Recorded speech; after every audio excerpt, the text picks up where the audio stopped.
Alors, pour dockeriser cette application, qu'est-ce qu'on doit faire?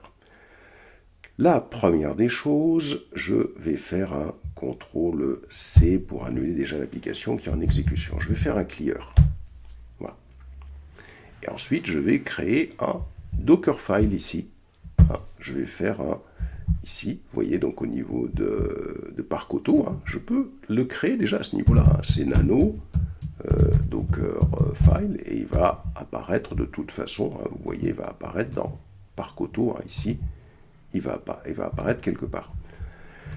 Alors avant de faire ça, je vais d'abord faire un ls target. Comme ça, on va pouvoir récupérer le nom de l'application exécutable. OK. Ensuite, je vais faire un nano Dockerfile. From Maven, je demande à ce que Maven soit installé. Alors Maven, je crois que c'est en minuscule. On a déjà fait ça, on va le refaire. Oh là là là là là, Maven. Je fais un copy, je vais copier l'exécutable à partir du dossier target slash et je mets le petit truc en place. Ensuite, je copie ça dans app.jar et .jar, pardon, ici. Voilà. Jar. Ensuite, je valide et je vais faire un non-try pont. C'est-à-dire, je vais demander à exécuter la commande au démarrage du conteneur qui sera Java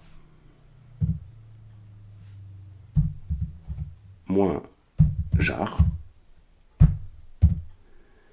app.jar. Et voilà. Je sauvegarde. Voilà.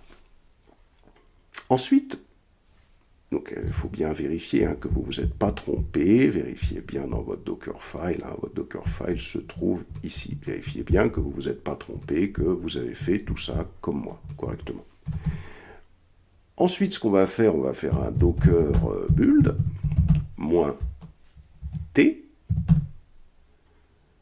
On va écrire parc auto,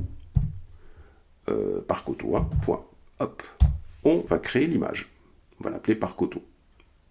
J'aurais pu l'appeler parc auto image, mais enfin bon. Voilà. Donc là, on attend que l'image se construise. Il faut patienter un petit peu, c'est plus rapide qu'en classe. Normalement, si vous êtes chez vous, voilà. Il y a un warning, bon, c'est pas, il n'y a rien de spécial. Ensuite, une fois que j'ai fait ça, je fais un Docker PS. Donc j'ai le microservice MySQL DB qui fonctionne. Alors souvenez-vous, voilà, donc ce qui veut dire, qu'est-ce que je vais faire? Je vais déjà le supprimer. Docker RM MySQL-DB -f. Alors je force la suppression puisqu'il est en exécution. Ensuite, je fais un docker volume et je vais faire ls pour voir les volumes qui existent. Et je vais le supprimer, celui-là, comme ça on sera tranquille. Docker RM, docker volume, vous voyez, RM, MySQL _ data. Comme ça, le conteneur précédent qu'on a supprimé au-dessus ici ne conservera pas ces données. Ensuite, une fois que j'ai fait ça, je vais rappeler la commande de création de MySQL. D'abord, je vais créer un réseau, pardon. Je vais d'abord faire un Docker Network. Et je vais faire un Docker Network, et des choses d'ailleurs sur quoi je me suis trompé, on va revenir dessus. Docker Network, create, je vais l'appeler Parcoto le réseau, tiens, on peut l'appeler comme on veut, Parcoto, comme ça. Voilà. Une fois que j'ai fait ça, je vais recréer la base de données, le serveur de base de données, mais la différence, c'est que, voilà, ici, ce serveur, vous voyez la commande docker run, -m, MySQL, etc. La différence, c'est que je vais me positionner ici, par exemple, je vais faire -, alors je crois que c'est -network, network, un espace, et je vais le raccorder au réseau Parc-Auto que j'ai créé plus haut. Et je valide. Voilà, je vais faire un Docker PS pour m'assurer que ça marche. Donc, là, on a raccordé le conteneur MySQL au réseau Parc-Auto et on l'a recréé. Donc, le conteneur, il s'appelle MySQLDB. Voilà, je vais faire un bouton droit. Vous voyez, je récupère le nom. Et là, il faut que j'aille dans le fichier application.property. Je vais dans SRC, je vais dans main, je vais dans ressources, application.property. Et dans application.property, vous voyez cette ligne-là, je vais la commenter. Tiens, comme ça on peut la laisser. Hein. Et quand je veux dockeriser, hop, je vais récupérer cette ligne. Comme ça, je vais l'écrire en dessous. Hein. Et je récupère cette ligne, je l'écris en dessous. Alors, cette fois, bien sûr, il faut décommenter. Mais la différence, c'est que ici, le localhost, hein, je vais le remplacer par le nom du conteneur de base de données, c'est-à-dire par MySQL DB. Hein. Et donc ici, il faut mettre MySQL DB. Je sauvegarde. Et bien sûr, cette modif me réoblige à, je fais un clear, hein, à refaire un MVN. Hein. Je suis obligé de rappeler la commande MVN. Mais alors attention, cette fois-ci, on rappelle cette commande install et on va faire moins des skip tests. Pourquoi? C'est parce que cette fois-ci, on n'a pas un MySQL qui fonctionne sur notre machine, on l'a conteneurisé. Et ici, vous voyez, c'est MySQLDB, donc c'est une communication avec le conteneur. Alors par contre, je pense que je me suis trompé. Vous voyez, je pense que ici, hein, vous voyez, c'est pas la bonne syntaxe du tout. Le MySQL devait venir derrière ici. Hein. Je fais ça. Vous voyez, là, pour vous dire, il faut faire très attention à la syntaxe. Hein, vous voyez, donc il faut recommencer. Hein. Je sauvegarde encore une fois. Il ne m'a pas détecté d'erreur parce qu'il n'a pas...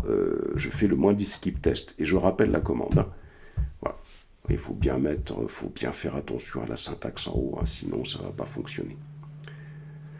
Et là, je vais donc exécuter mon conteneur, hein, tout simplement. Donc je vais faire un Docker run -itd -nem et je vais l'appeler Spring Parc-Auto -network hein, et je vais raccorder ça donc au réseau Parc-Auto -p, je vais faire 80-80 et je vais faire 2.80-86 puisque ce qu'il y aura dans le conteneur fonctionne sur le port 80-86. Hein.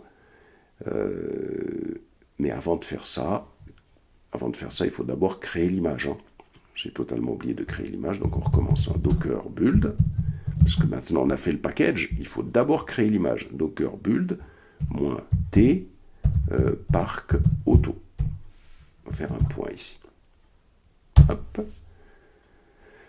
Donc je crée une image qui s'appelle Parc-Auto. Et là, c'est là où je recommence. Hein. Je fais un clear, je fais un Docker run -itd, un espace, -nem, Parc-Auto, ça va être le nom du conteneur, -network,